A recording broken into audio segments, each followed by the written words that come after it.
የኢስላማባድ ድርድር ሳይጀመር አጣብቂኝ ውስጥ ገብቷል። የሁለቱ ሀገራት ልዑካን ፓኪስታን ገብተዋል ሲል አልጀዚራ ገልጿል። ከቴሄራን የተነሳ የልዑካን ቡድን የለም ሲሉ የኢራን ሚዲያዎች አስታውቀዋል።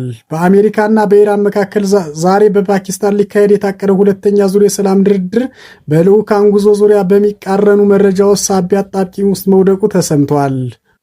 አልጀዚራና መሰል የዜና ምንጮች የሁለቱ ሀገራት የልዑካን ኢስላማባድ መግባታቸውን ቢዘግቡም የኢራን መንግስት ሚዲያዎች ግን እስካሁን ከቴሄራን የተነሳ ቡድን አለመኖሩን በመግለጽ መረጃውን አስተባብለዋል።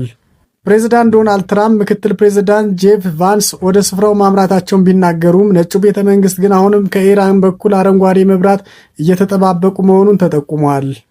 የኢራን ልዑካን ቡድን ጉዞ የዘገየው የእስላማዊ አብዮታዊ ዘብ አሜሪካ በሆርሙዝ የባህር ሰርጥ ላይ የጣለችውን እገዳ ሳታነሳ ድርድር መጀመር የለብንም በሚል በፈጠረው የውስጥ ፖለቲካዊ ጫና መሆኑን ዘገባዎች አመላክተዋል። ይህ መወላወል የሁለቱ ሀገራት ዲፕሎማሲያዊ ሂደት ምን ያህል ስስ እና ጥርጣሬ የተሞላ መሆኑን ማሳያ ተደርጎ ተወስዷል።